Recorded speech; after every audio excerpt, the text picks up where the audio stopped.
રાજ્યમાં કોરોના કેસમાં નોંધપાત્ર વધારો નોંધાયો છે। પ્રદેશમાં કોરોનાના નવા 108 કેસ નોંધાયા। આ સાથે એક્ટિવ કેસની સંખ્યા પણ 46 પર પહોંચી। રાજ્યમાં કોરોનાના 20 દર્દીઓ હોસ્પિટલમાં સારવાર હેઠળ છે, જ્યારે કે 441 દર્દીઓ હોમ આઇસોલેશનમાં છે। ગુજરાતમાં અત્યાર સુધીમાં 43 દર્દીઓ ડિસ્ચાર્જ થયા। આરોગ્ય વિભાગની માહિતી અનુસાર કોરોનાના કારણે એકનું મોત નીપજ્યું છે। દર્દીઓનું કોવિડ ટેસ્ટ પોઝિટિવ આવે તો 5 દિવસ સ્વૈચ્છિક હોમ ક્વોરન્ટાઇન થવા અપીલ કરવામાં આવી છે। ગુજરાતમાં આરોગ્ય તંત્ર હાલ તો સજ્જ બન્યું છે।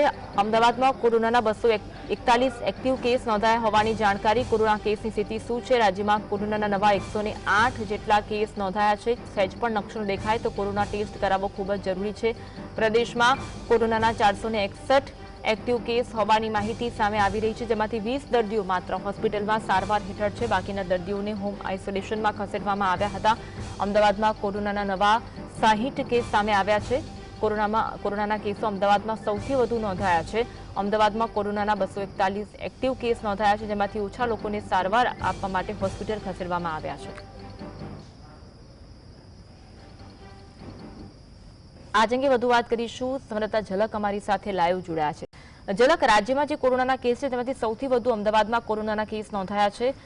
અમદાવાદમાં આરોગ્ય વિભાગ સજ્જ બન્યું છે। ક્યાં કેટલા કેસ જોવા મળી રહ્યા છે?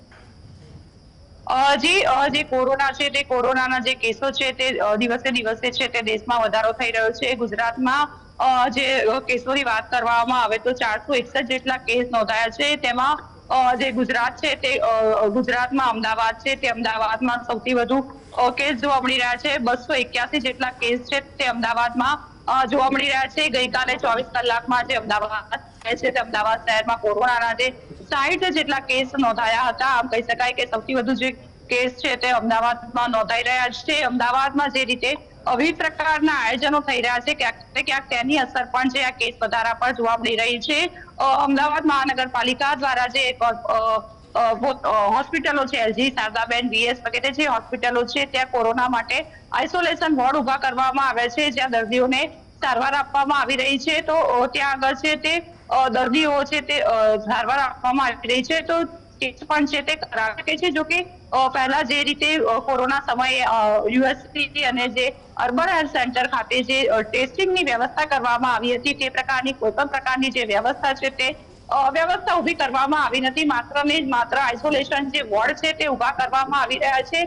જે સરકારનું કહેવું છે કે જે કોરોના છે તે કોરોના એટલો જીવલેણ નથી। શરદી, તાવ અને માત્ર સામાન્ય ફ્લૂ જેવા લક્ષણો જણાય છે, એથી ડરવાની જરૂર નથી, પરંતુ સાવચેત રહેવાની જરૂર છે। એટલે કે સાવચેત રહેવામાં આવે તો જે કોરોના છે તેનાથી બચી શકાય છે। ભૂતકાળમાં જે રીતે કોરોના જીવલેણ સાબિત થયો હતો તેવો કોરોના જોવા મળી રહ્યો નથી, પરંતુ ચોક્કસ રીતે કહી શકાય કે જે કેસો વધી રહ્યા છે તે જોતા સાવચેત રહેવાની જરૂર છે। જી બિલકુલ, લોકોને સાવચેત રહેવાની જરૂર છે। લોકોમાં જાગૃતતા કેટલી છે? જો કે અલગ અલગ સેન્ટર પર કોરોના ટેસ્ટ માટે કોઈ વોર્ડ ઉભો કરવામાં નથી આવ્યો, પરંતુ લોકો કેટલા જાગૃત છે ઝલક? અને સહેજ પર લક્ષણો દેખાય તો લોકો ચોક્કસ ટેસ્ટ કરાવવા જતા હોય છે કે નહીં?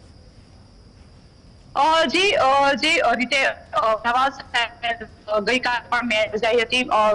છેલ્લા કેટલાક સમયથી બેચ પણ યોજાઈ રહી છે। વિવિધ પ્રકારના જે કાર્યક્રમો યોજાઈ રહ્યા છે। હજુ શહેરમાં છે તે મોટા પાયે કાર્યક્રમો પણ થઈ રહ્યા છે। ક્યાંક ને ક્યાંક તેને કારણે પણ જે કોરોનાના જે કેસોમાં વધારો થઈ શકે, પરંતુ જે લોકો છે તે લોકો હજુ એટલા પેનિક થયા નથી। લોકોમાં એટલો ડર જોવા મળી રહ્યો નથી, કારણ કે જે કોરોના છે તે એટલો ઘાતક નથી। જે હોસ્પિટલોમાં જે લોકો આવી રહ્યા છે, હોસ્પિટલોમાં જે ટેસ્ટિંગ થઈ રહ્યું નથી, તે પરથી જ કહી શકાય છે કે લોકો એટલા ડરે કારણે ચિંતાગ્રસ્ત નથી, અને તેને જ કારણે જે લોકો છે તે લોકો ટેસ્ટ કરાવવા પણ જતા નથી। જે કોરોનાના જે લક્ષણો છે તે સામાન્ય શરદી, તાવ જેવા જોવા મળી રહ્યા છે, અને તેને જ કારણે જે છે તે બહુ લોકોમાં એટલો ડર જોવા મળતો નથી। જે કોર્પોરેશન સંચાલિત જે હોસ્પિટલો છે તે હોસ્પિટલોમાં જે ટેસ્ટ કરાવનારા દર્દીઓની લોકોની જે સંખ્યા છે તે ખૂબ જ નહીવત કહી શકાય તેટલી છે। જે સોલા સિવિલ છે તે સોલા સિવિલમાં આજે કોરોનાને કારણે જે એક વ્યક્તિનું નિધન થયું હોવાના પણ જે સમાચાર પ્રાપ્ત થઈ રહ્યા છે। ગત સપ્તાહે કોરોનાને કારણે એલજી હોસ્પિટલમાં છે 2 દર્દીઓના મૃત્યુ થયા હતા। એટલે કે અમદાવાદ શહેરમાં કોરોનાથી જે દર્દીના મૃત્યુનો આંક કહી શકાય। જી જી જી, આભાર ઝલક જોડાવા માટે અને માહિતી આપવા માટે।